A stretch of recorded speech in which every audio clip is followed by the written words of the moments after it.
There you go, Phil. All right, everybody. Welcome yet again. Here we are on another Friday evening for Friday Night Live.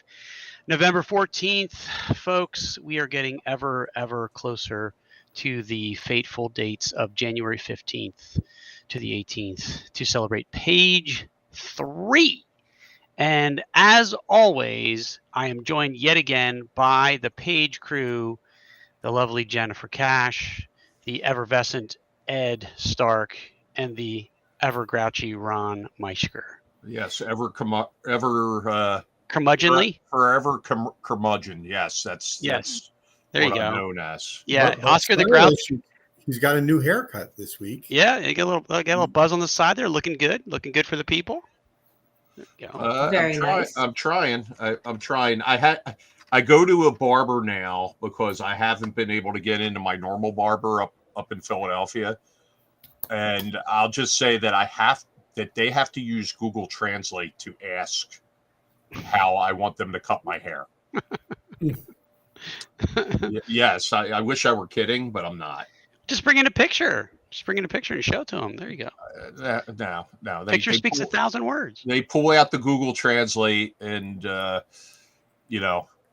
this time he went a little close. There's like I'm naked in the back and on the sides and spots. So, but well, I think it looks sharp. But then who am I to talk about haircuts? I don't have a particularly stylish haircut myself. Well, listen, you're in more of a space to talk about the quality of haircuts than Phil is. Yeah, that's true. I buzz my own head because I don't have much to have to tend with. So, but that's okay. I'm all right with that. Yeah, and I can't see your haircut, but I'm sure it looks great. Chet says it looks great. Listen, Jen. This is one of the only times that you should probably be grateful that you have a sight issue. I doubt that. Oh, okay. So, Phil. Yes. Very exciting. We have a big guest with us tonight. Well, before we say that, Matt Archibald says I'm effing adorable in the chat. So just letting you know. Aww. The guy who was dumb enough to step in dog poop and grind it into the carpet at page 2. That Matt Archibald? He needs to be unbanned. Maybe. The Matt's not banned. No. The dog needs to be unbanned. You mean Pickles? Yeah. Oh, he's going to bring up the graphic now. Here he goes. He's going through his photos. Did you mention Pickles? I'm going through his Pickles, photos. Yes. There's, listen, Pickles is still on the ban list. Animal cruelty. We do have. There will be parts of Pickles available at the show, and we'll be talking about that next week. I don't even want to know what that means. Exactly. Yeah, that's scary. Yeah. Yeah. Well, Ron, to your earlier point, we do in fact have a special guest this evening. There's some kitty cats right there. Meow. Yeah. We are going to be joined in just a few short moments here with none other than Professor Dungeon Master himself. And there he is. Apparently he dozed off there for a minute. You see, he was head down, out of it. He was waiting for the cue. He was texting his wife saying, "Listen, if this isn't going well, I'm going to text you, and you need to come upstairs and pretend there's a fire downstairs." Thanks for having me on. Hi, Phil, Ron, and Jennifer. Holy, you're telling me that his dungeon isn't downstairs? That doesn't make any sense. Oh, it's downstairs. I didn't mean to let out a secret. It's in the all attic. Dungeons are downstairs. I think you've mentioned it's in your attic more than once on some videos. So anyway, well, thanks for joining us here, and we are ever so excited to have a little bit of a chat with you this evening about a myriad of topics. And we are so happy to have you back joining us again at page 3 this year because some may not know out in the audience there that you were one of our very early advocates and supporters for the show year one. And you believed in this thing that was brand new, that was coming on the scene, and you were there for. You're a veteran at this point. You're a veteran of the show, and you'll be back again for page 3, and doing some seminars and running some games and that kind of stuff, and saying hi to the people. We are very, very happy to have you, but we are also very happy to talk about a project you have bubbling in the cauldron that you are slaving away, and I do believe will be ready to go live on a crowdfunding platform of your choice. I don't know if it's Backer or Kickstarter, of course, in the spring, if I remember correctly. Is that right? Does that sound about right? Deathbringer is coming this spring. Oh no, Deathbringer! I'm so excited for that. I can't wait to back it. Yes. So tell us about Deathbringer. What is it going to be bringing other than death? Well, Deathbringer is my take on D&D, and it's a much tougher version of Dungeons and Dragons than is currently in vogue. And we're partnering with Shadowdark, so it's going to be built on the Shadowdark system, but it's its own game. But if you have Shadowdark, it'll complement it. And imagine Dungeons and Dragons, but with critical hit charts and less armor and more death and more gore and more chainmail bikinis, and that is what Deathbringer is. So, yeah, well, first of all, it sounds awesome. And second of all, why did you think that aesthetic that you just described was a need that the community, that the community needed? Why were you motivated to bring that aesthetic to the forefront? Hold on, before you answer that, look at Glicker throwing shade on Professor Dungeon Master. That's true. Yeah. My goodness, yeah. How is Professor awake? He knows I go to bed at 8:00. Actually, I'm gonna start calling you at like 8:15 every night. I go to bed at 8:00, maybe 8:30 at the latest. So this is really late for me. I was up crafting. That's how I kept myself awake. Oh yeah. Wait, were you building Christmas wreaths, or what kind of crafting were you doing? My school where I work, because I'm actually a full-time English teacher. My school has this door decorating contest every year, and I am crafting a special door. And it's going to be, I can't spoil it because just in case my competitors watch this, I don't want them to know what I'm doing. But it's going to be amazing. I did see. We do have some folks logged in that don't normally log into the program, and they all have Mr. and Mrs. in front of their sign-in names. So I think maybe you do have competition, but those door decorating contests at offices or in towns, that's like a full contact sport for Christmas. I agree with you. So why the gore? Why the death? Why the chainmail bikinis? That's just what I like.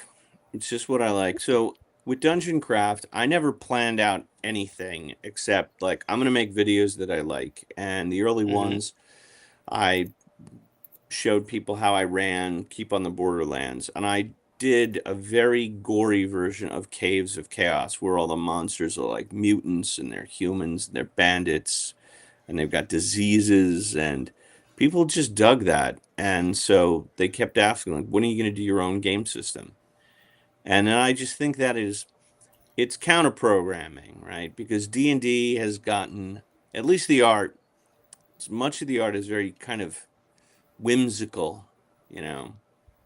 there's like cats and lizards and everyone's holding hands, and it's like the Wizard of Oz or something. And my initial introduction to Dungeons and Dragons is constantly dying. Like I never made it to 5th level. I think I had one character that made it up that high. And I just love, when I was growing up, I loved Dungeons and Dragons, Conan the Barbarian. I love Savage Sword of Conan, the magazine. I loved heavy metal when I could get my hands on it. And that's just like, that's the aesthetic that I dig. And hopefully other people will like it too. Yeah, I tried your quick start rules and I had an amazing time. And I still remember the one shot, and I keep on telling my husband, we need to go back to that because I want to know what happens. Yeah, I have a cool scenario that's going to come with Deathbringer called the Fungus Licking Cannibal Cult. And I will be running it at Page. And it's we're gonna have a lot of fun there. So I'm glad you enjoyed it. I like the things that I design, the adventures, I like them to be playable in one session. And I do like it to be fast. Not that we're rushing through combat. People get the wrong impression that I want to just rush through the combat parts. I just want them to move faster and more cinematically and be more vibrant. Right, So- like you're relying on instinct instead of like the paper buttons on your character sheet. Right. Yep.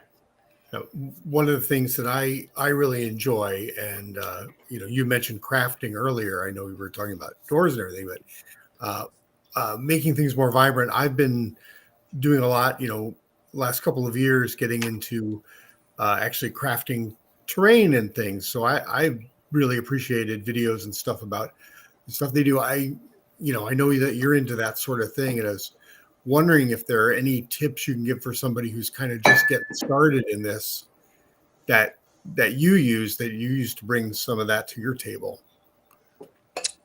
The number one thing is you don't have to craft that much. So my channel is famous for this ultimate dungeon terrain, which is this circle. And I'm looking around, I don't have one, but it's like a circle with circles in circles. And the way I play, I have the Dwarven Forge, and I love that kind of stuff, setting it up. But after a while, it got tiring, especially if there's only one thing in the room and you're building that room and then they just move through it.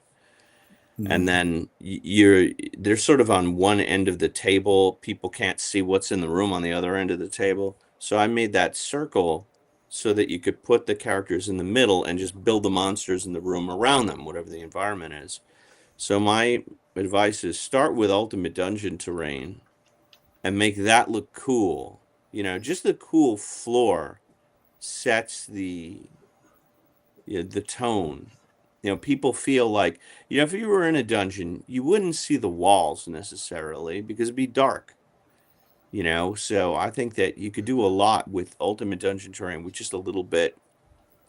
And that's the first thing that I would craft. Now, Cool. Interestingly, that brings up a good segue into our charity auction at Page this year, which, interestingly, we're going to have a couple of very special.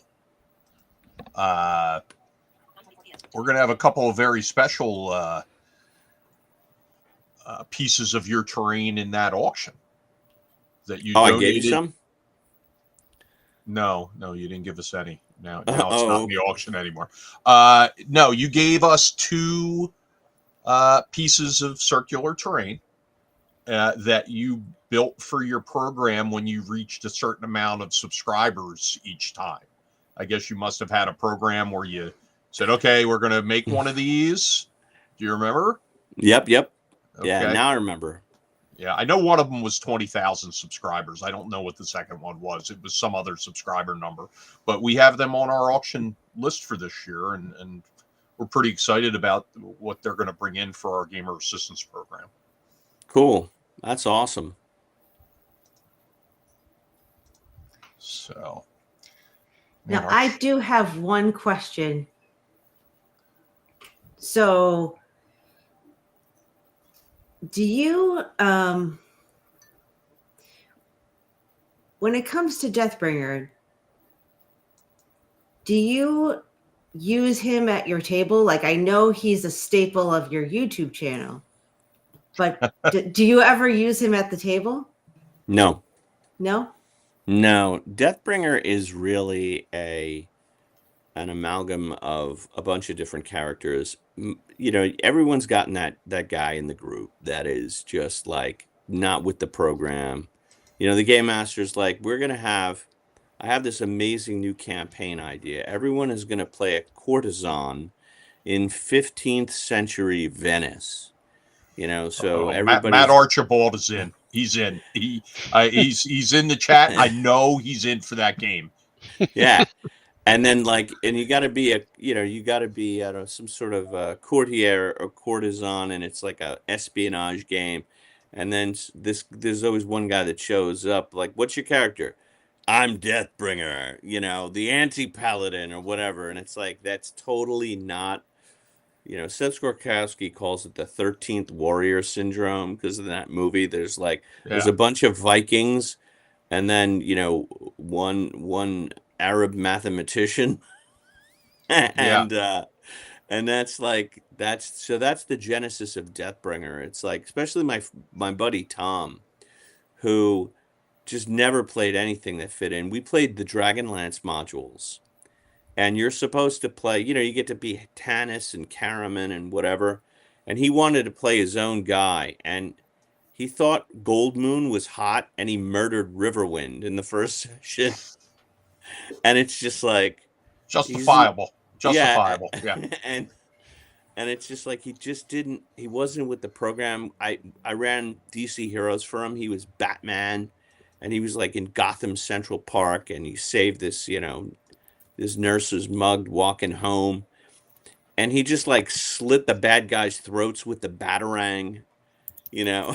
And that's kind of, I play with a lot of young kids like in school and stuff, and that's the way they play. You know, they don't follow the script. They don't want to be heroic. They want to kill everything. It's just I think Wizards of the Coast things that kids like, you know, like Hearts and My Little Ponies and like a Care Bear aesthetic. My kids just commit war crimes. They're just like one war crime after another. And that's why mine too. So Deathbringer is he doesn't appear as an NPC. He is, but the spirit of him is always at my table. Whenever anyone, you know, there's some sort of social encounter, and they just take out an axe and start chopping. So which came first, Deathbringer or the YouTube channel? The YouTube channel came first. Deathbringer first appeared as a name I had in maybe my third episode, like how to make a character. And I talk about how, like, this is years ago when there wasn't a lot of D&D content, and I talked about the concept of maybe having a session 0. I don't even think it was called that at the time, but like getting together with your friends so that all the characters work together and match, and no one brings a guy named Deathbringer. And somebody in the comments said, Deathbringer is my spirit animal. And then it was shortly after that, I don't know, about DungeonCraft episode 50, that he just joined the show and started making jokes at the end, mostly at my expense.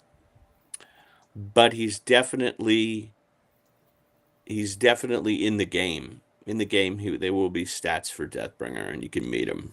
That's awesome. So do you use a certain... sorry, Ron. Go ahead. Yeah, no worries. Real quick, we did have a question that I wanted to jump back to real quick.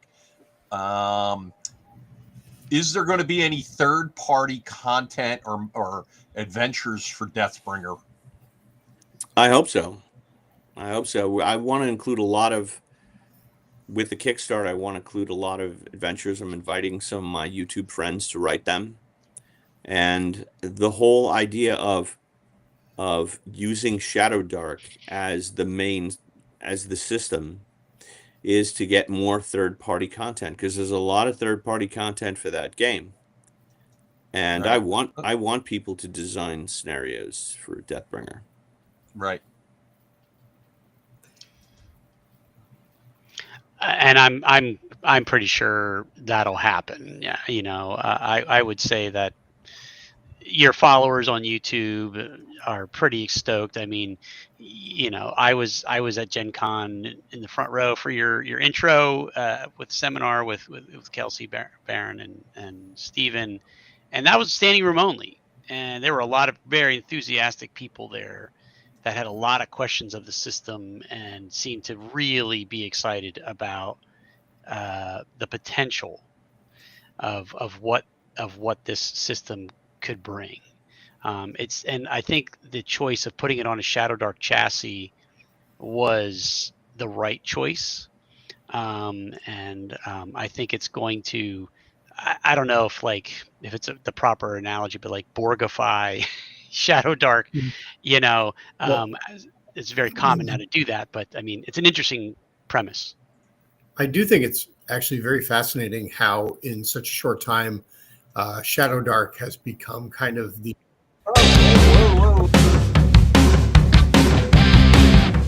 What's going on? Oh no. Technical flaw. Technical flaw. Go ahead.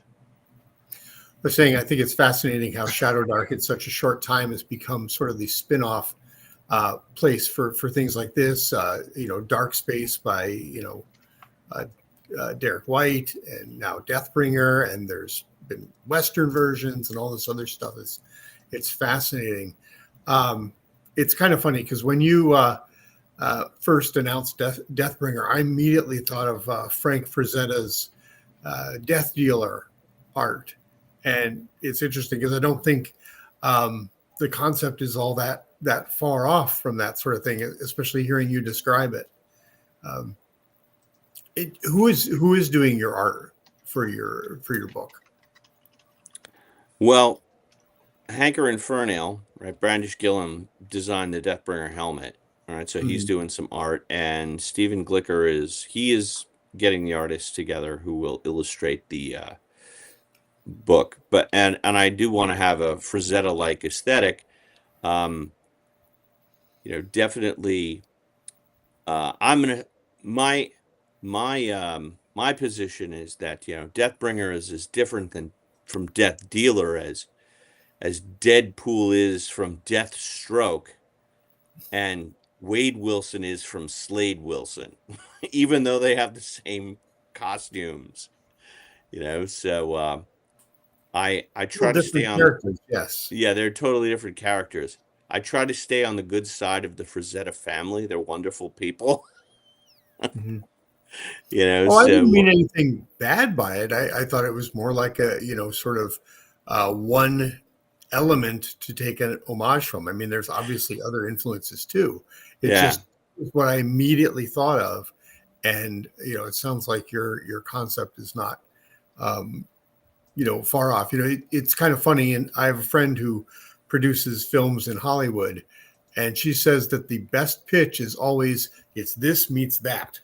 Where one thing meets another thing. That's the thing that a lot of the people can understand in the elevator pitch. And so, I think that's a fairly common thing throughout the IP industry. Yeah, to me, it's like Frazetta meets Dungeons and Dragons. Mm-hmm. And I'm looking in the chat. Can I answer a question here? Sure. Yeah. Now I can't get back to it. What was the Tommy Bravo asked, "Are you working with Kelsey in creating Deathbringer?" I'm not working with her in creating the game. Like, I've written the game already, but I am. We are collaborative on a lot of things, and I'm hoping she writes a scenario. I will be inviting her to write a scenario for.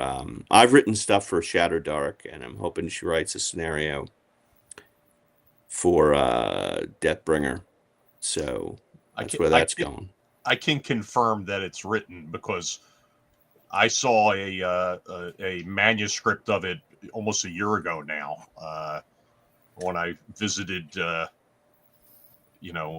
Professor DM's dungeon there, and got to lay my eyes on some of it. It was very interesting. So Now, are But you going to? Oh, sorry, Ron. Go ahead. no, go ahead. Go ahead. Go ahead, Jen. I was just going to ask: is there going to be a PDF of Deathbringer along with the book? Yes. That's awesome, because I depend on those almost exclusively because of my vision. So, is there like, have you ever considered using like a screen, like testing it to make sure it's accessible with a screen reader? I haven't even, I'm not, I'm ashamed to say I didn't even think of that at this point. But Stephen Glicker's in the chat, so It's we're on you, thinking about it Glicker. now. It's on you, Glicker.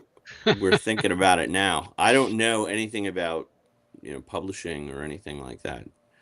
So, but yes, I'm glad you brought it up, Jennifer, because we want to make it as accessible as possible. Yep. So there's a screen reader NVDA, and it's free. So you can download it and test it. And I don't know. Let me know. Yeah, accessibility, I think, is always a key to products sometimes. I hear other folks that have color blindness sometimes, and dyslexia, and other or things like that that feel like sometimes they're forgotten in the mix when it comes to design. And so that's an interesting point to always keep in mind, I feel. So, all right. Yeah. Looks like, oh, well, there's Wes in the chat. Hi, Wes. Good evening. DM Tales. So yeah. Well, let's see here. We have a few notes here for Professor DM. Matt Archibald asks, "Where's the best place to submit scenarios for Deathbringer?"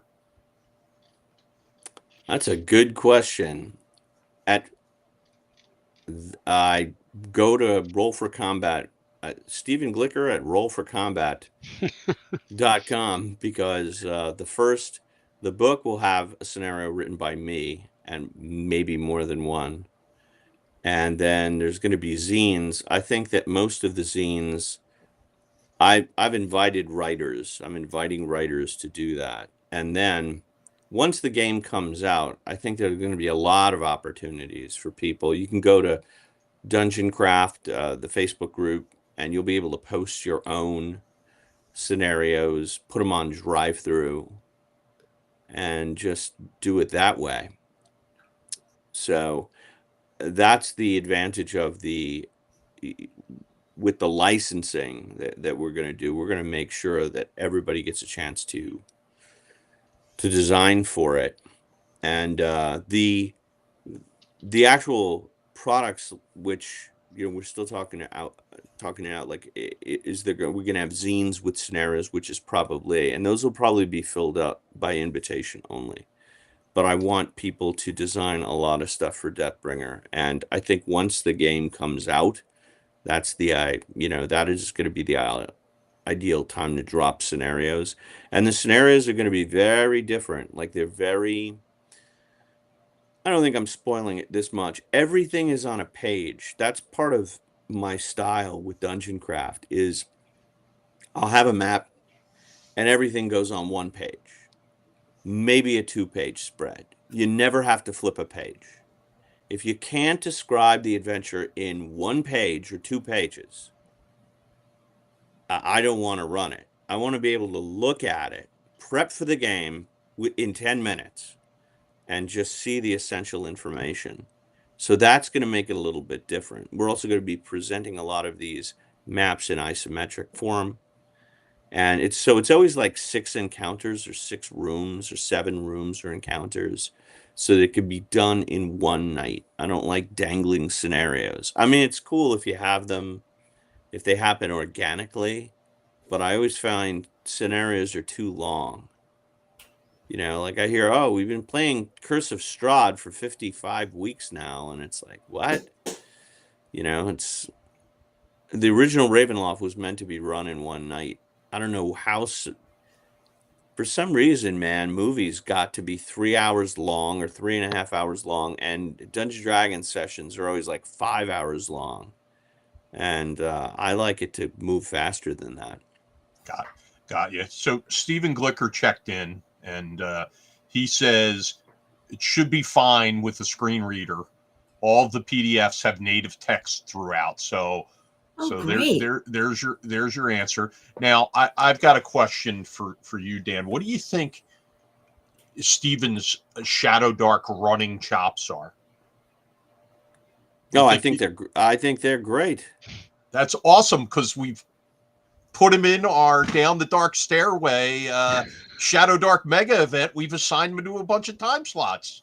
Excellent. So it's awesome. And we've assigned you to a couple of hours as well.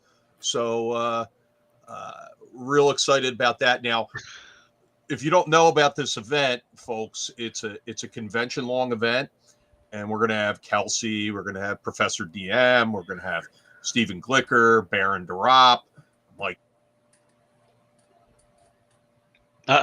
Technical difficulties. Ron froze on us. Uh-oh. Bob World Builder. Am I back? Yeah.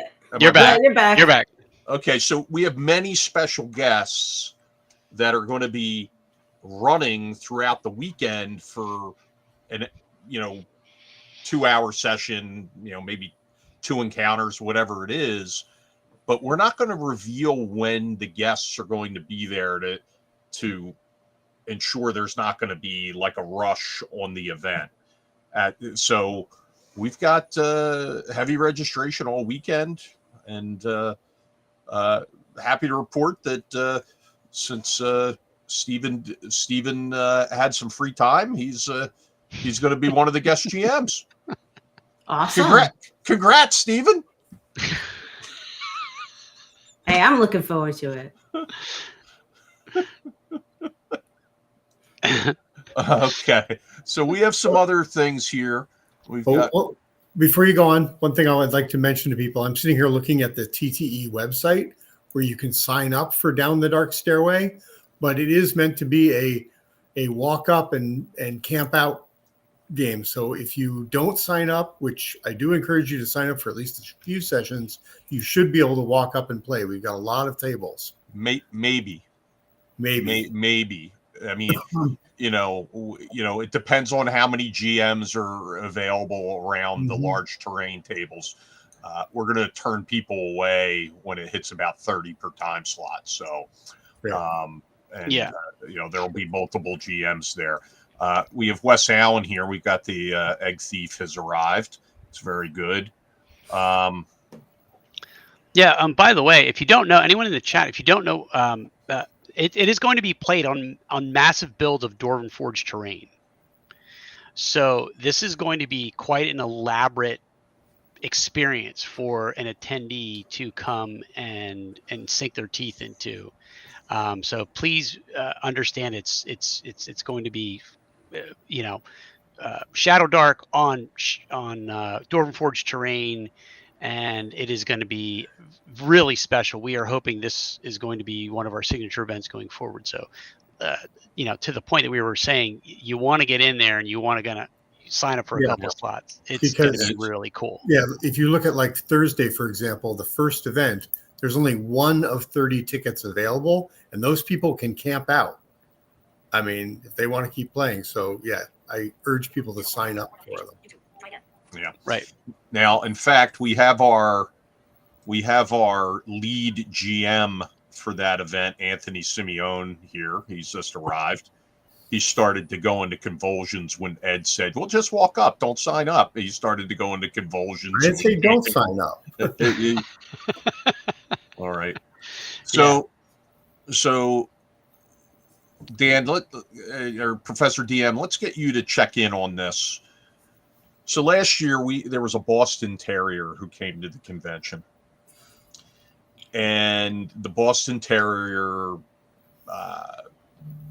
took a Boston Terrier poop on the floor, and its owner accidentally stepped in it and ground it in to the floor as he was walking around.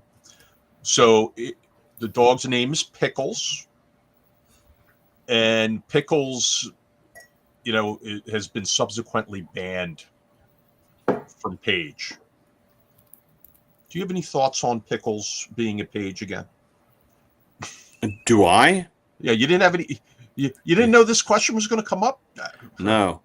No, I mean, it's your con. It's your con. I'm just a guest. You have no thoughts on Pickles at Page? None at all? No, I mean, I wouldn't poop on your floor. I'm not going to do that. Again? What? Who said that? What's going on here? Well, anyway. All right. Well, Dan, you didn't play into this shtick, so okay. May I remind you, Ron, that you promised everyone if they donated that Pickles would be unbanned. When you go back through the video and you find where I said that, then we'll reconsider.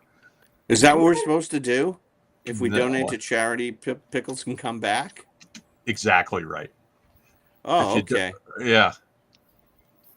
Well, people better donate then. I support Pickles coming back if the donations hit the right number. Well, there. Oh, what happened to Ron? Uh-oh. Technical difficulties yet again.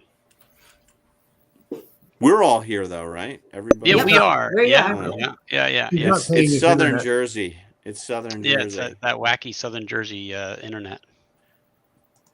He practically lives in the woods.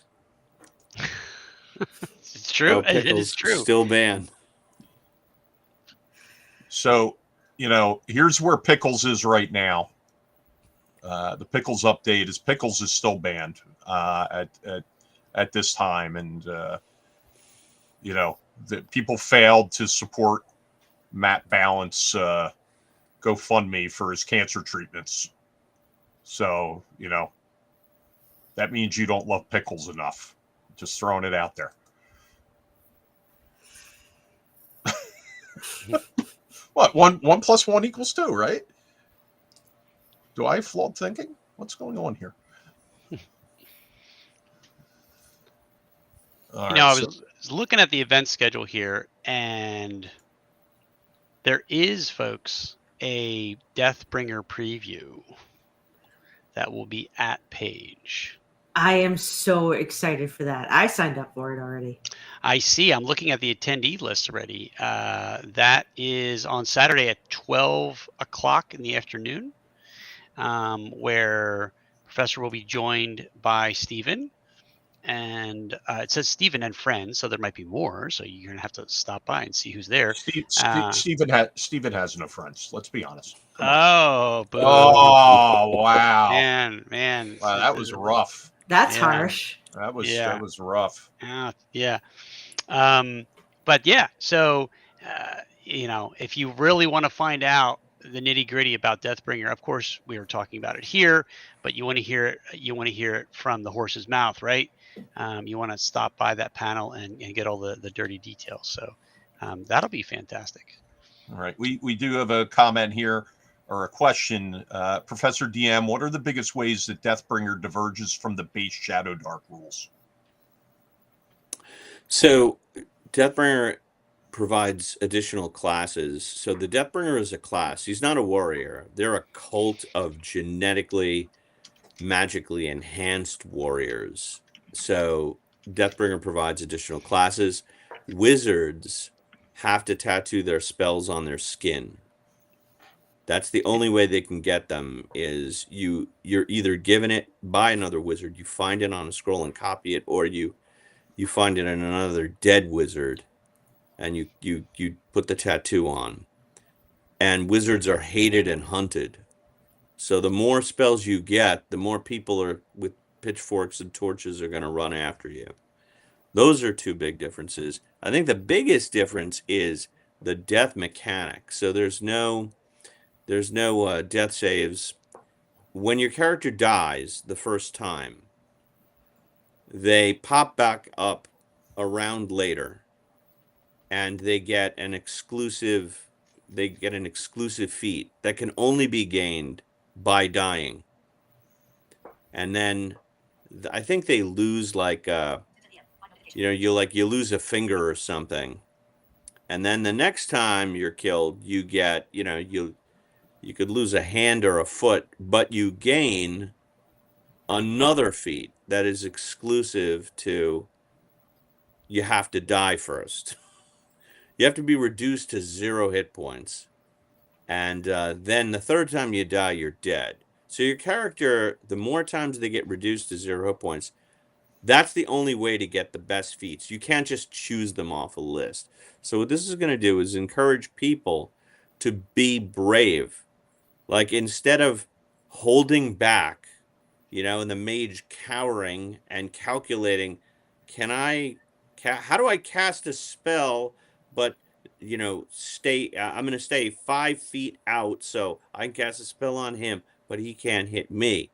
No, this is going to be like, you get the best stuff by being heroic. And so that is the biggest difference. Your character gets rewarded for being heroic and more powerful until they die permanently. I love that. And by doing that, you can choose how your character dies, not just when they die. Yeah, there's more choice for you. And there's also the Deathbringer dice, which you get a dice pool instead of a complex list of skills.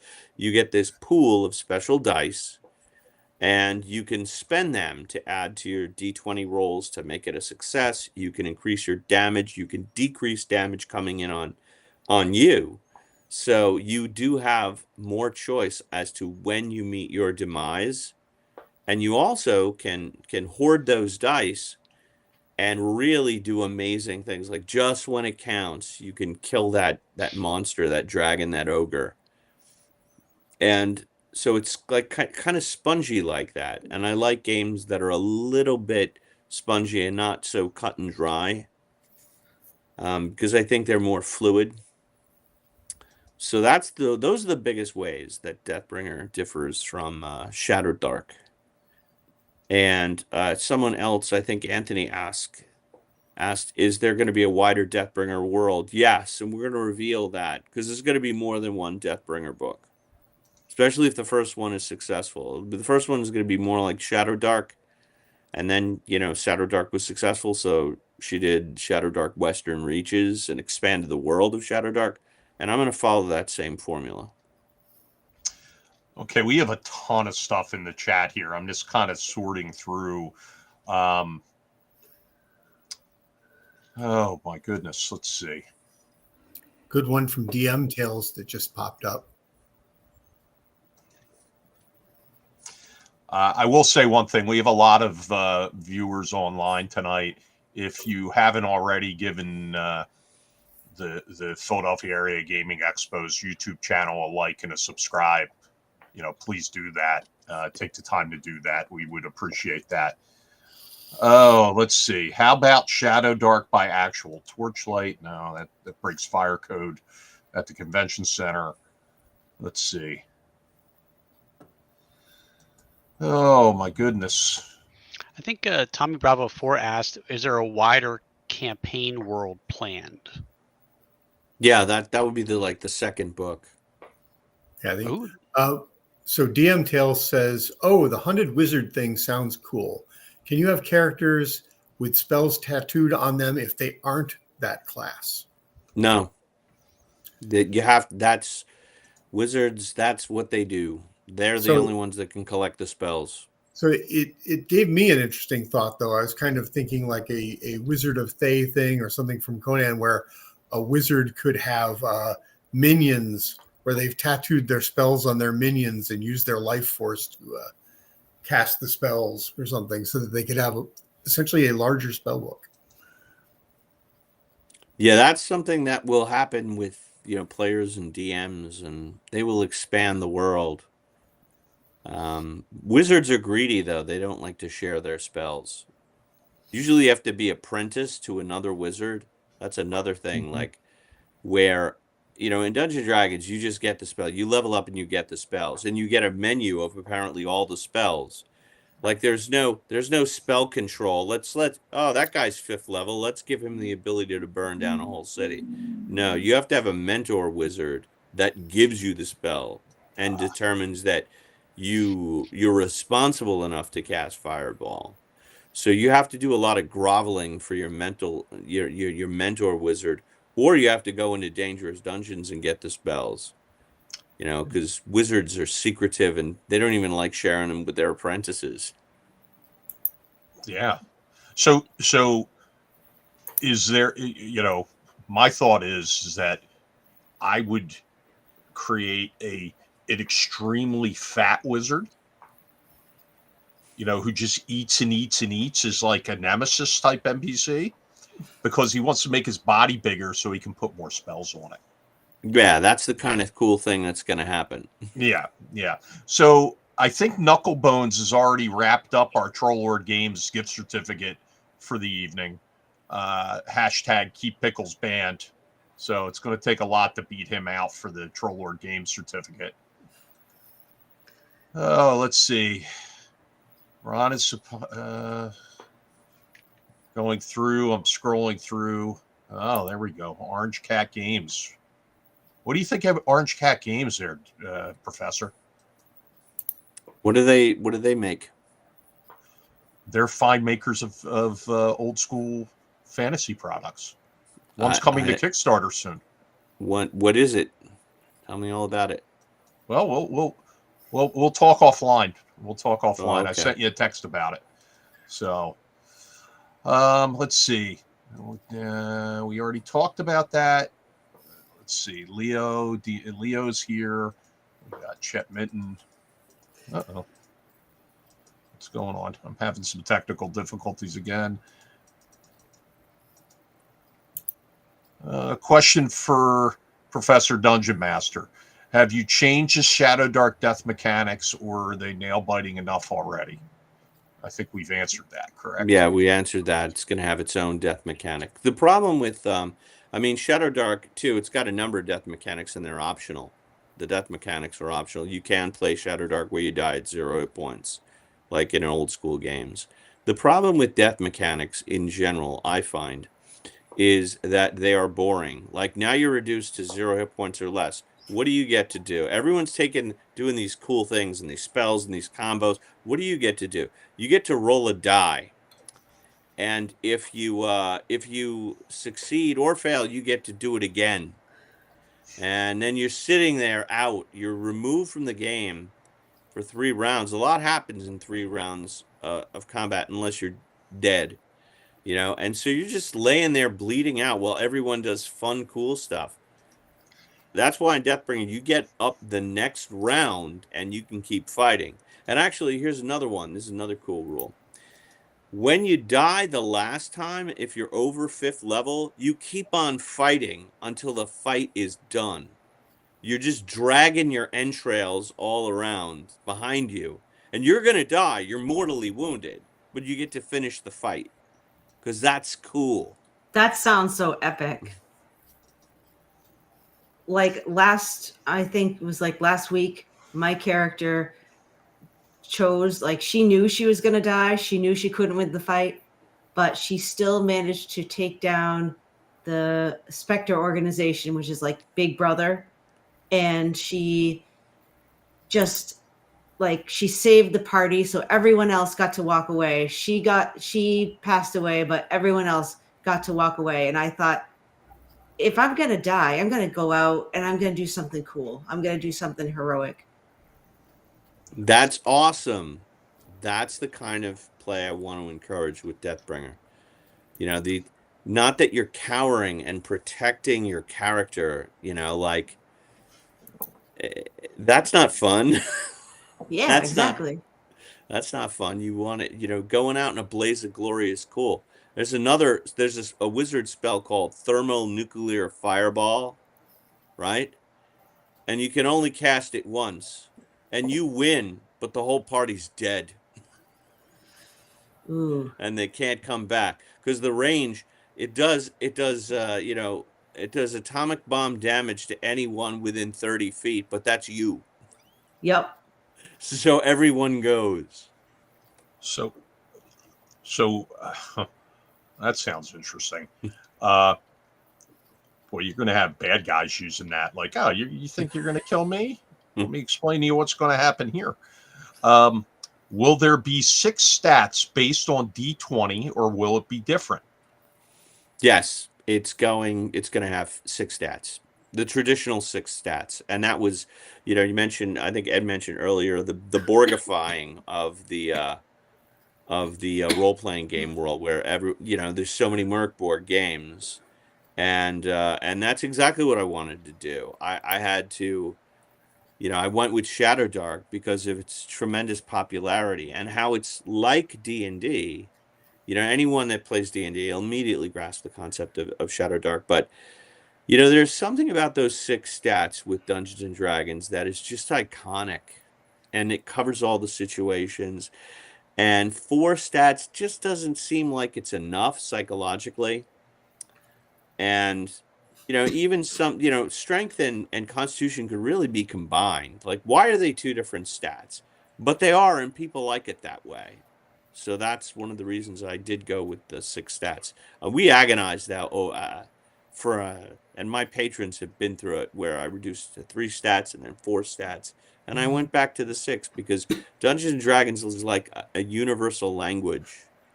And people, they see those 6 stats in hit points and armor class, and it's like, I know how to play this game.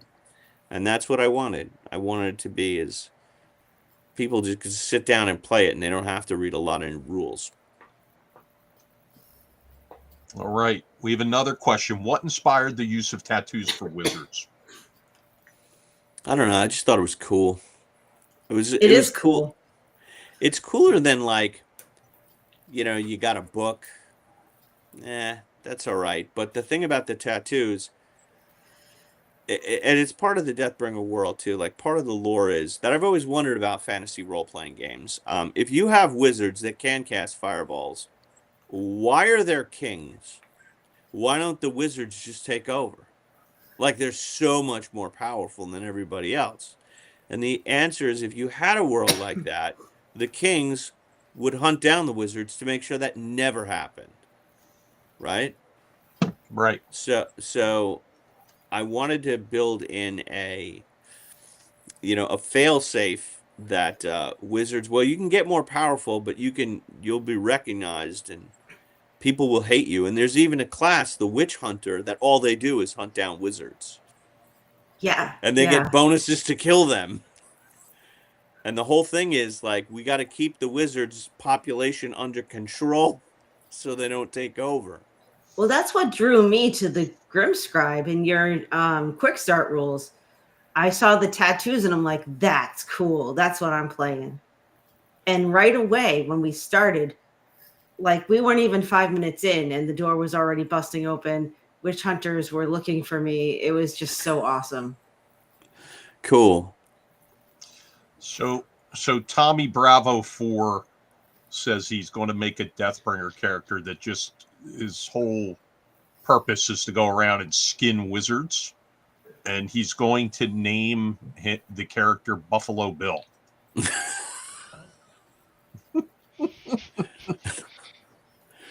Skinning wizards is cool. Yeah. Is he going to bring the lotion though? That sounds like that should be. That sounds like that should be a death metal band. Skinning wizards. Skinning wizards. That's a assonantic. Skinning wizards. That's cool. It seems like you can then make the books out of human skin. So there's several there's several recommendations from the chat that you can't use the example of losing a foot to gain a feet ever again.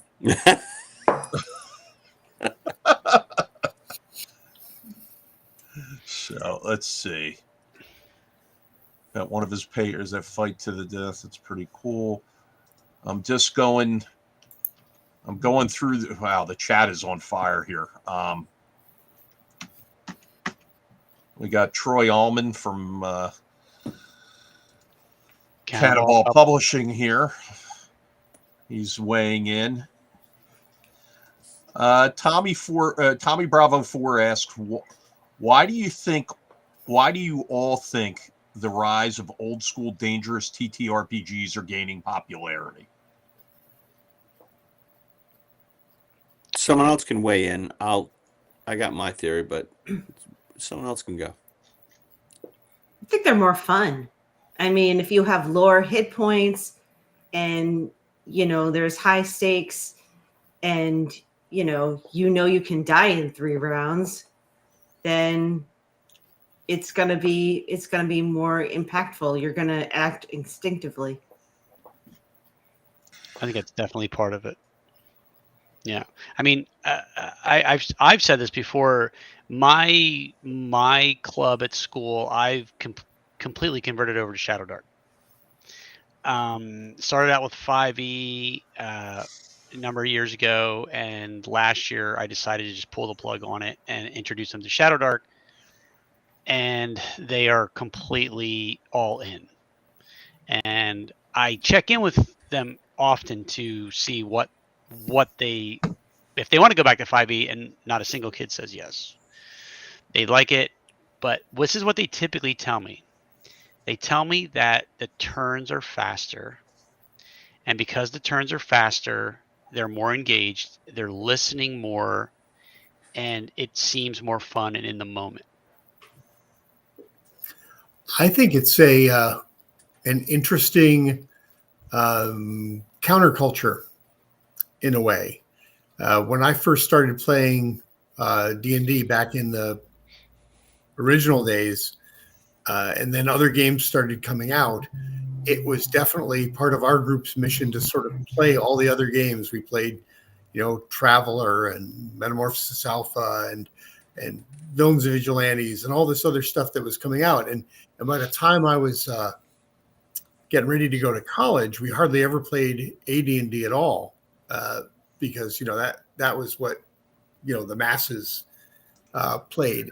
But there, it's not just being counter; it's also exploring alternatives. I think Professor Dungeon Master, you brought up a great point that by having Shadow Dark and Deathbringer and everything use a recognizable backbone of a system, the 6 stats, D20, things like that, you make it more approachable for people who want to have something that's different.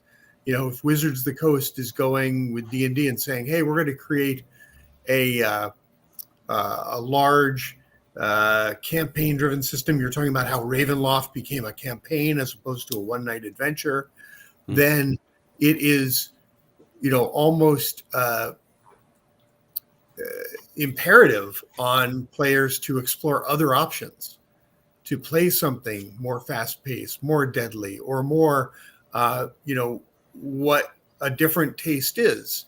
And I think it's great that we have so many places for people to go. Like on the other end of the spectrum, we have other games like Daggerheart, which are going more cinematic and even less deadly in a lot of ways.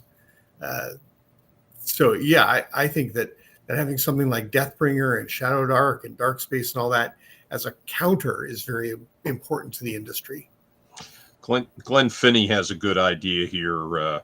What if as a rule you get to say a number of words equal to your level when you die? that I don't know.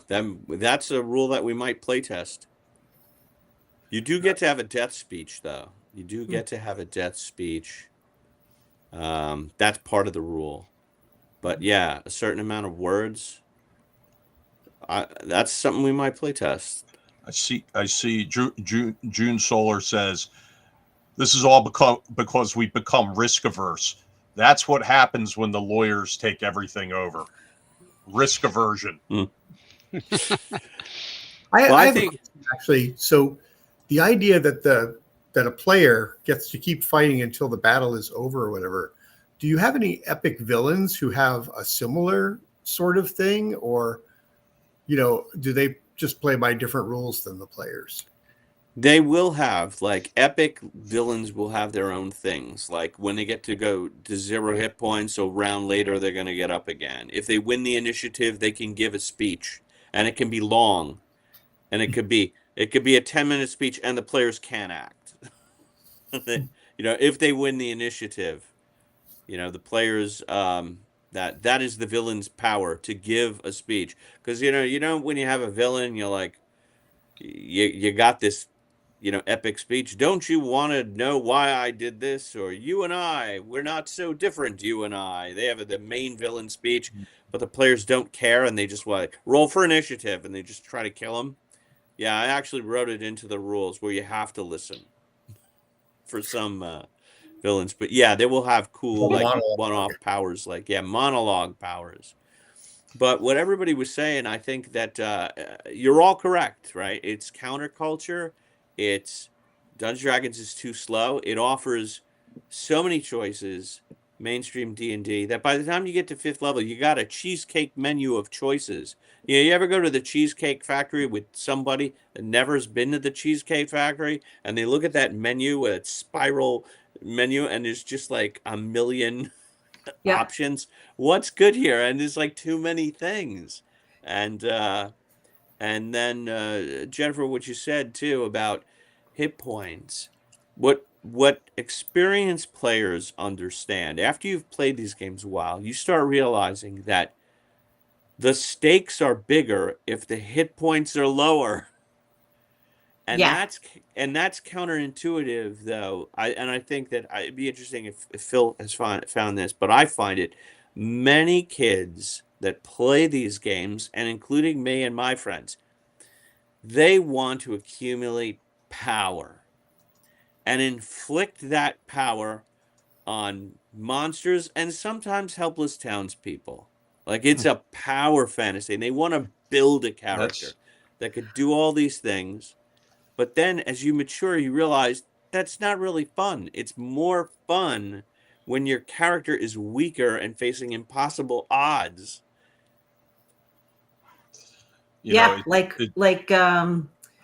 Creating like a random backstory, like in your quick start rules. I thought that was awesome. And I got to play something that I would not have chosen myself. And that was just more fun for me because I wasn't choosing it.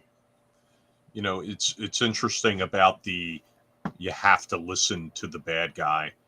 I play a very dumb dwarf warrior in a Shadow Dark game, and he doesn't talk much, but he would listen to the bad guys talk about all the things they were going to do to us, or all the how we can become powerful if we join them, and they go on and on and on. And the rest of the party's all like, well, what do you think? And they're like talking amongst themselves, and my dwarf is just like pulls out his short sword and says, that all sounds like human problems, and just charges. So that's a human problem.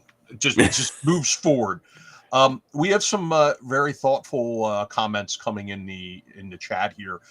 Matt Elias, who, if anyone wants to know where to eat near Page, he's the guy. He's the guy who makes the list.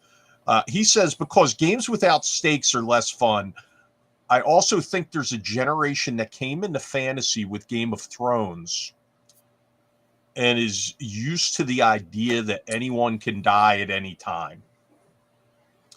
Good point. Yeah, that's a good point. Red Wedding really set a tone, right? Let's see. We've got Tommy here. Just watched episode 3 of Glass Cannon podcast, and are running Shadow Dark. They had an encounter with some wolves, and the panic and fear on their faces was refreshing. They knew a TPK was possible. Chet Mitten said earlier, well, there could always be a Wizard King. Well, there could be, but I think they'd be killed. Yeah. I think they'd be killed. People would fear the other. And if there are not a lot of wizards, no, right, that wouldn't happen. Well, Matt Archibald counters chat and says wizards are too focused on research to be effective kings. Okay. June Solar. People are excited that Dark Space got mentioned. Did I mention that one of the creators of Dark Space broke Phil E. Cheesesteak? Have we talked about this? He broke the Phil model. No. Yeah. How do you do that? By putting something where he was told not to put it when I was dumping him off at his hotel at a convention. So yes, monologue going through here. Wow, I mean, just the chat is just never ending. I can't get to the bottom. Egg Thief says, I don't try to be a deadly GM. I don't try to be a deadly GM. Unwise play equals likely PC death. Well, if I could, if I could roll. I see. Okay.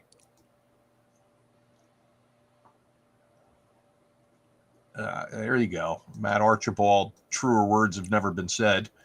Cheesecake Factory menu in 2E. Let's see. I find 5e is like that too. There's too many choices. I get overwhelmed. Henry Kissinger said the absence of alternatives clears the mind marvelously, and that is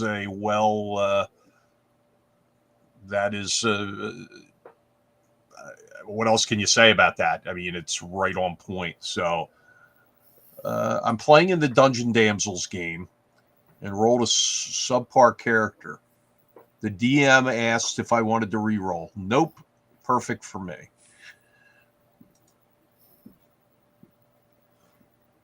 Okay.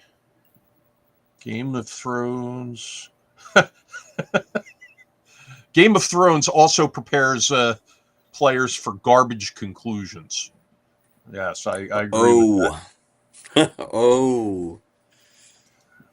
There is a question: is the Professor Dungeon Master charity event on Thursday night at Page going to be played using Deathbringer RPG?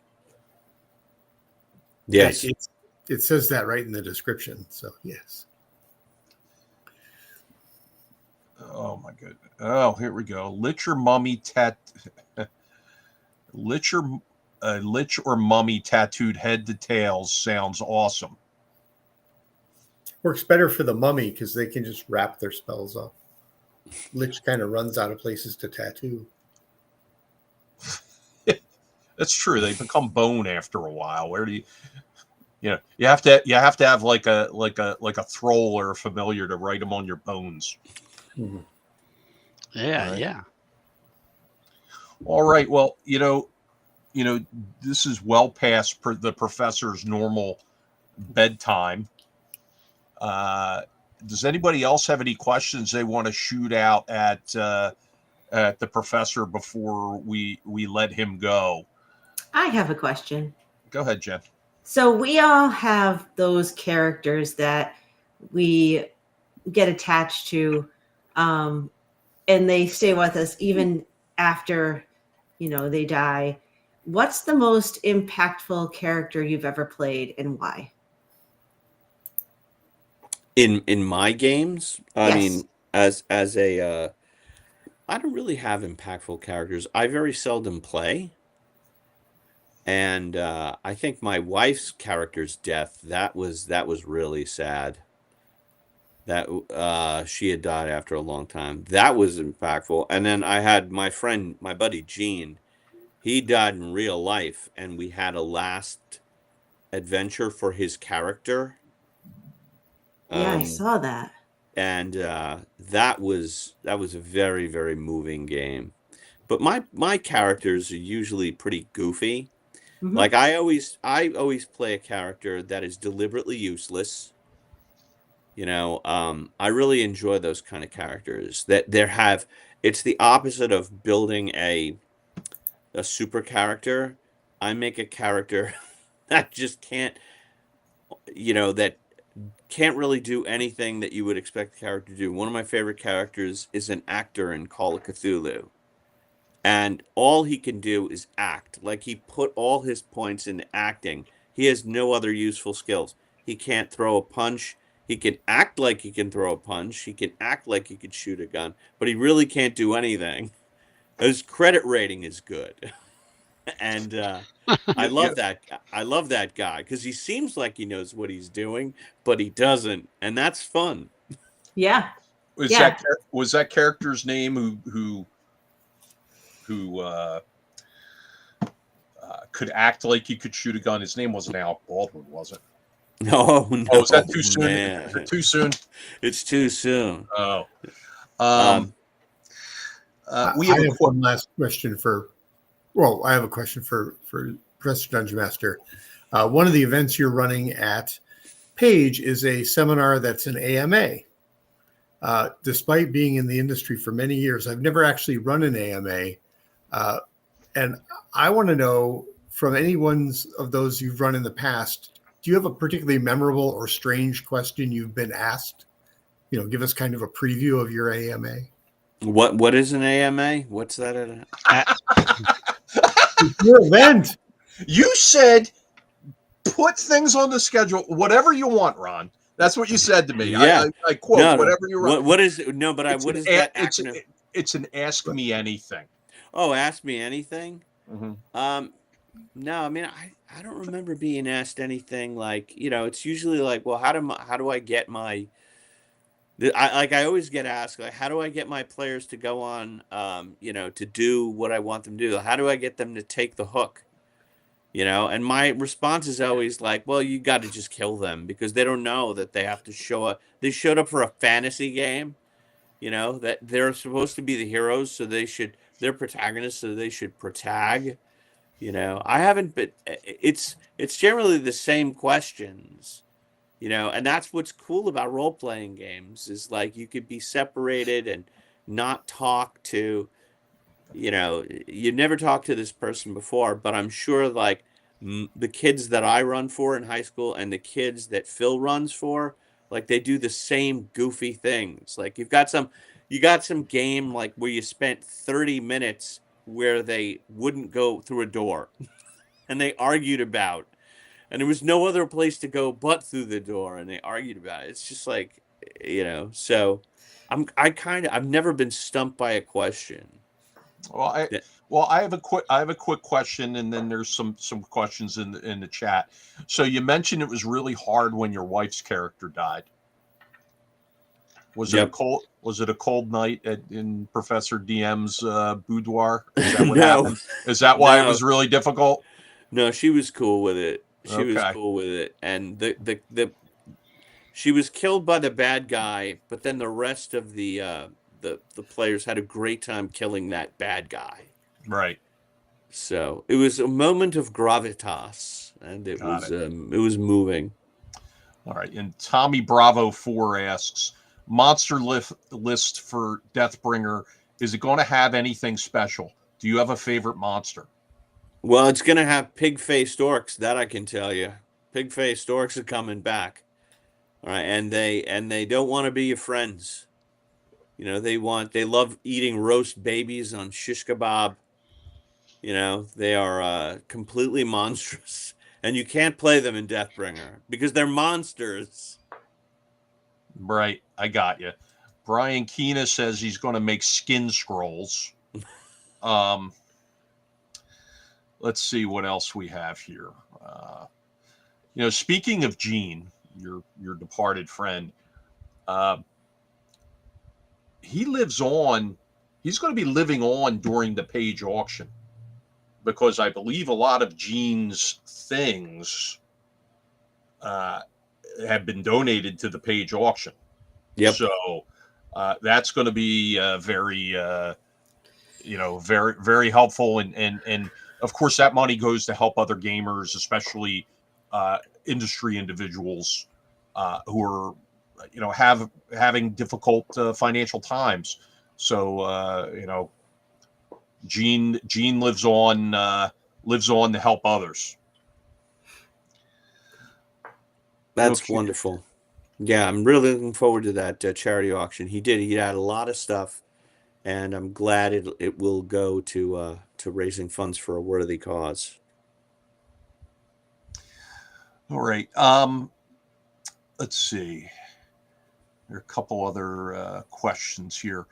We're looking for drawers for page 3. We're having a trial there for Wes Allen, who you know, DM Tales, Wes Allen.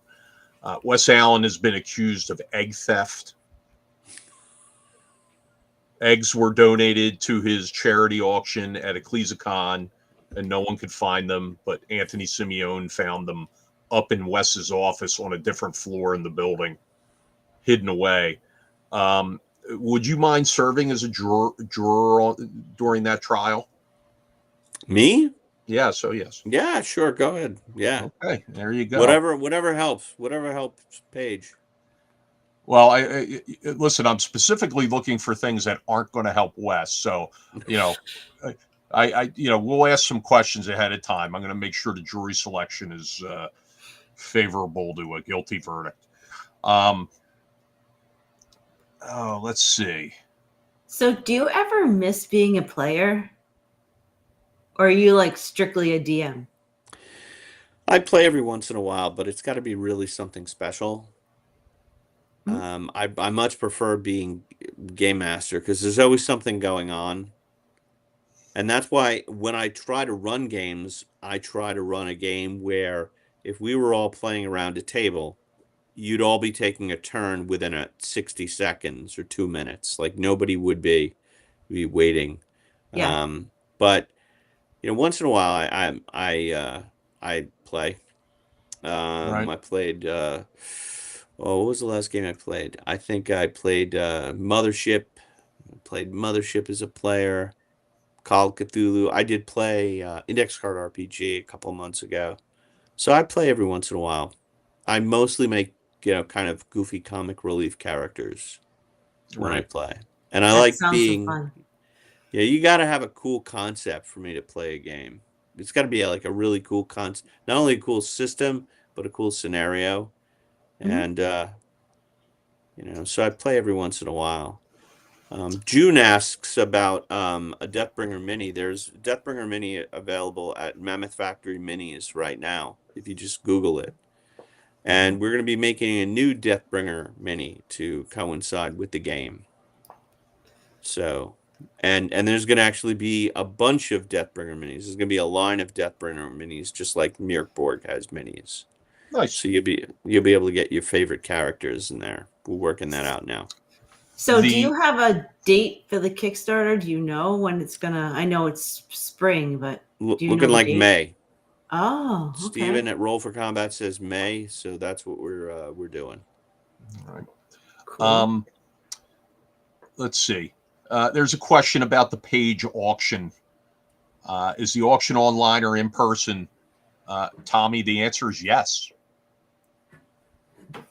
You can do either. If you're there, you can bid. If not, you can get a virtual bidder card and you can bid online. Let's see what else we have. Oh, excellent work there, Wes. I have to recuse myself as Wes is a friend. Wes has no friends. Stop. Anthony is going under oath. Of course, Anthony is going to go under oath. He's the star witness. 12 angry DMs. I love it. He's not called Professor PC. Somebody questions how you can do comic relief in Mothership.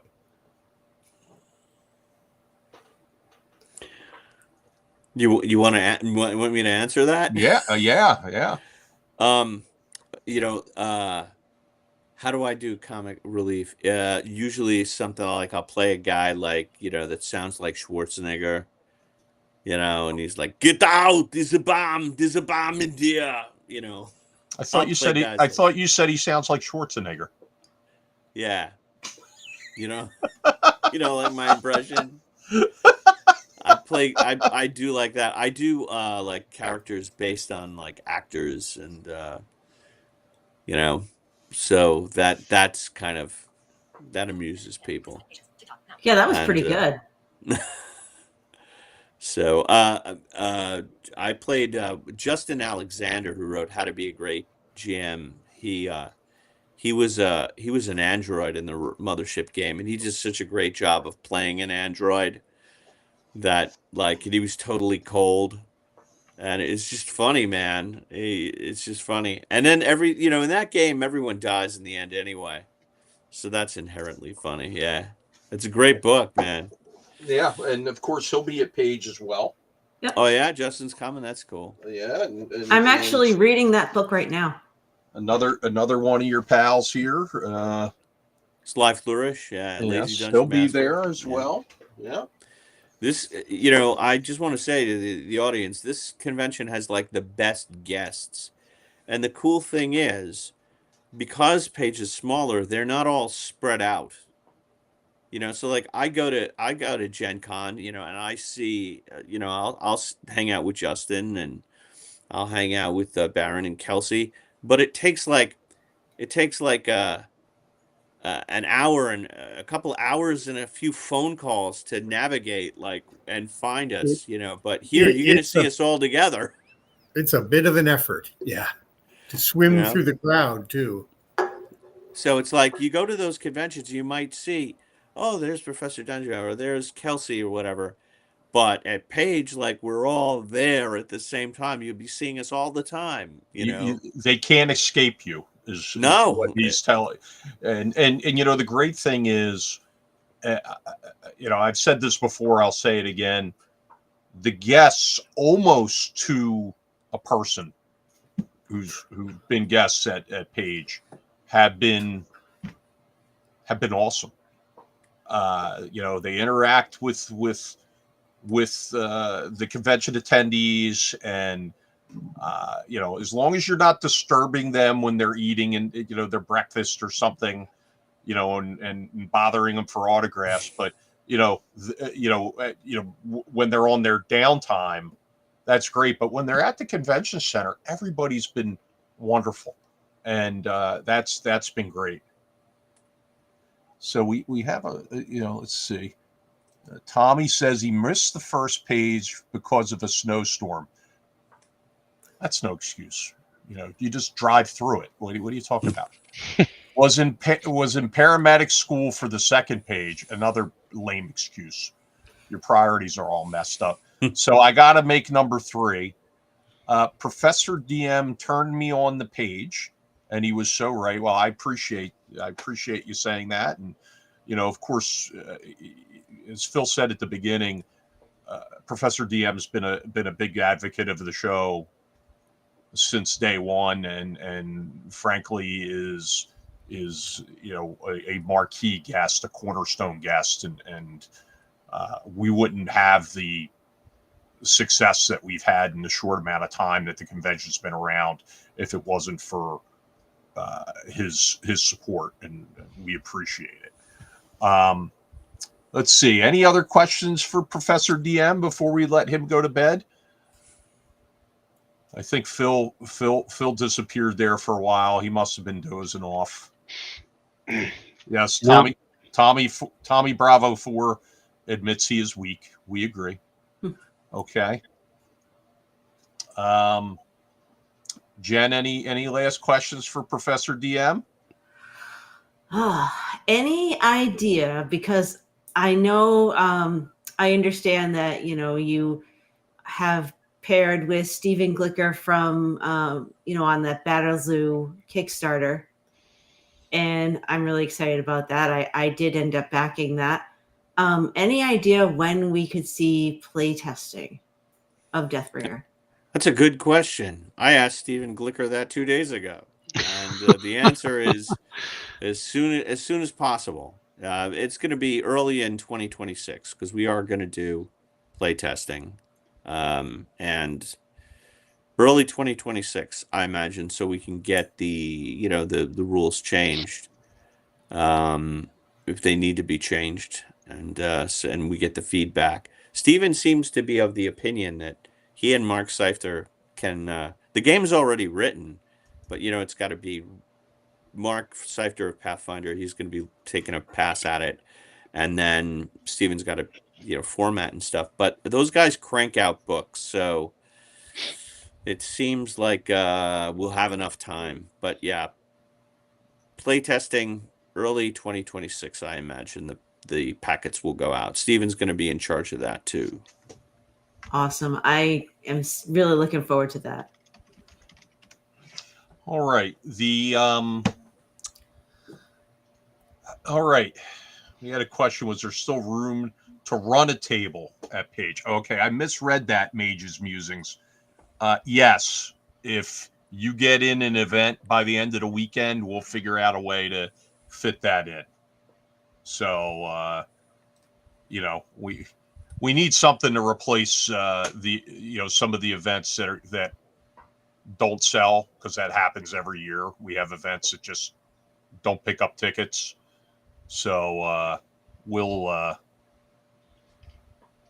you can go on over to the site and fill that out. And of course, that site is phillygamingexpo.com.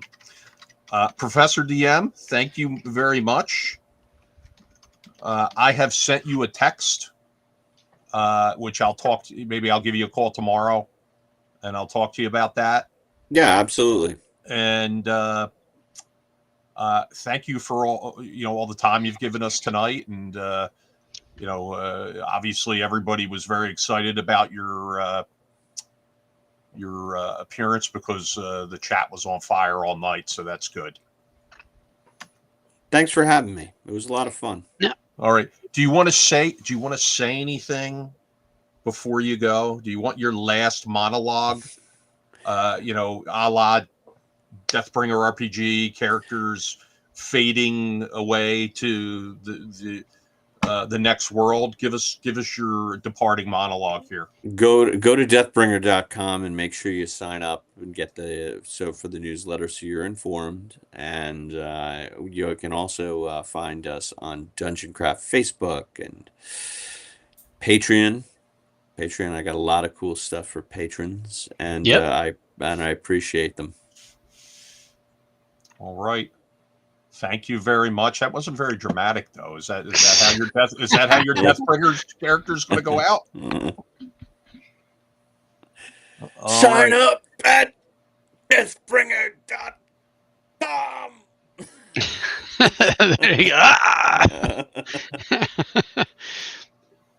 Well, to echo Ron, thanks so much for joining us. We really do appreciate you taking some time out of your busy schedule, and I'll be at PAX, so I'll see you in a couple of days, as a matter of fact. We'll say hi to each other face to face. Cool. But again, have a great night, and thanks so much for joining us, and get some rest, I guess. Yes, thank you. All right. We're going to see you later. And like I said, I'll reach out to you tomorrow. Thanks again. Peace out. All right. Good night. There he goes. He's faded to the back. Hopefully he doesn't eat too many of the snacks in the green room. So Ed apparently fell asleep. Yeah. In the prior chat, he said he had to jump out. But hell, it's around 11 o'clock. Cats need to get a snack. Yeah. But yeah. So is there anything else that we wanted to address this evening before we sign off ourselves? Yeah, there are a few things here. So I think do we have Brian David Gilbert in the chat? I believe we do. BGD YouTube channel, former member of the popular YouTube channel Smosh. Oh, BGD. I do see BGD in the chat. Okay. Well, all right. So a few things to go over. One, Pickles is still banned. Two, we released a new page exclusive item this week. Death Nail at the Liberty Bell. It's a one-page dungeon, one-page dice dungeon by Red Rose Works. And basically, you can pick this up at the event. You can pre-order it.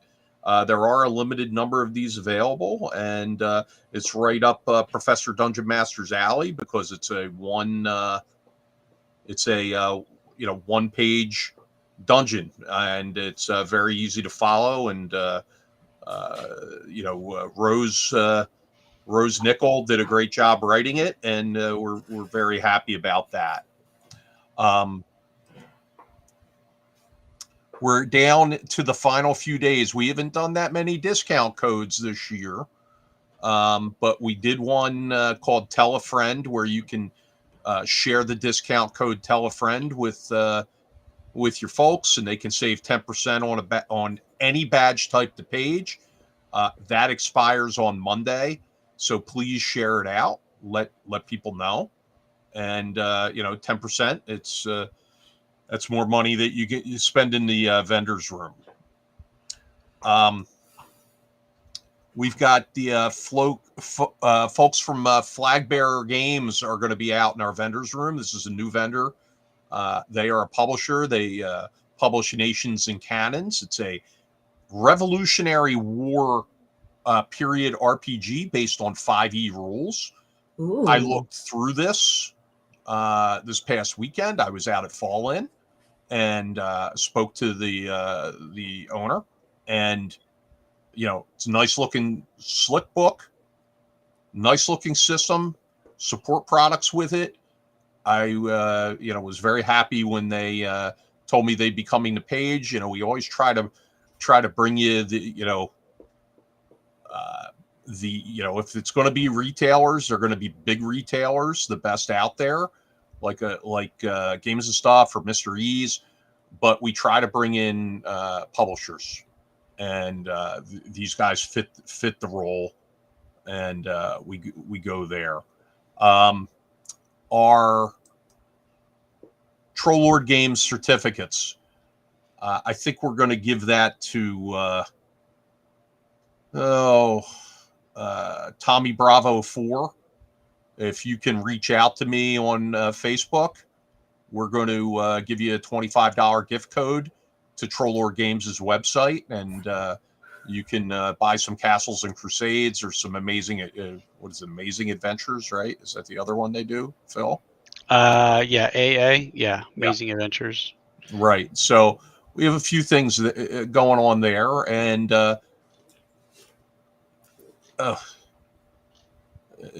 Professor Dungeon Master is still hanging out. Thanks for having me on. Can I go to bed now? Yes, you can go to bed. Yes. Yes. You didn't have to ask permission. Yeah. You didn't have to ask permission. I'll tell you one thing. This was one of our most watched live streams ever, and there's actually still a lot of viewers on, more so than normal. So that's a great thing. We appreciate everybody coming out. If you could visit our YouTube channel, which is just YouTube / Philadelphia Area Gaming Expo, all one word, and give us a like and a follow, we would appreciate that. Yeah. And I'm going to do it. I'm going to put in a shameless plug here real quick. And, Chet Minton and I and Jen Glazer, we have a Kickstarter getting ready to break. It's in pre-launch mode right now, and you can follow it. It's Tomb of the Ancient War King. Just look up Tomb of the Ancient War King on Kickstarter, or we can maybe play the really cool video that went off by accident earlier. So.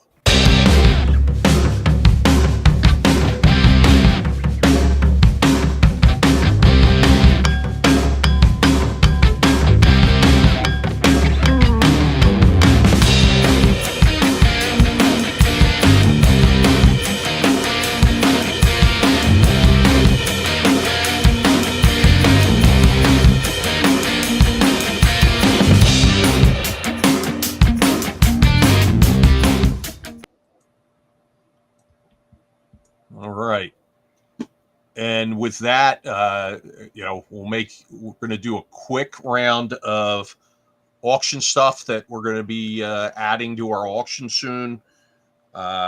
We have a first printing Deities and Demigods. It's a true first printing. We have a 6th printing white box set that is coming into the auction, D&D white box set. And I'm realizing I need my glasses at this late hour to read my writing. Jeff Talanian sent us over some Hyperborea core rule books. Absolutely outstanding system, a lot of fun. Mike Shea, what can we say? He sent us a list unsolicited saying, hey, can I put this stuff in the charity auction? It's a voluminous list. I'm not going to go through it all, but it's a lot of very nice product, and it'll be listed on the website. Justin Sorois has added 4 lots to the auction for charity, including a lot of original and special artwork surrounding Sickest Witch. Very excited about that. We'll list all that online. We have a punched but complete version of TSR's Divine Right. We're going to give away or auction off 2 tickets that will go together for the Page Picnic on June 13th, which is a small gaming gathering. It's free, and it's going to be invitation only. So you'll be able to get into that, and it's going to have a lot of celebrity GMs and folks like that there. Should be a lot of fun.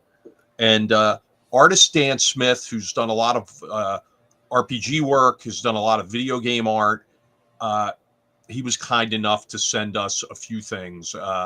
He sent us some games that he's been involved in, but he's also sent us some of his original art, which is really great. And some of these games, one's I think it's Battle of the Bands, is a game he worked on, and he sent that and all the expansions, and really excited about that. So with that being said, thanks everybody for tuning in. Don't forget to like and subscribe, and we will let everybody get to sleep. That's right. Yep. Just so echo that. Yeah, go ahead, Jen. Oh, well, everyone have a good night, a good weekend, a good week ahead. If you get a chance, check out my YouTube channel, The Blind Bard. And we'll see everyone next week. Same time, same place. Good night, everybody. And good night. Yes. Somebody asked about the Kickstarter. My Kickstarter launches December 15th. Good night, everybody. Night.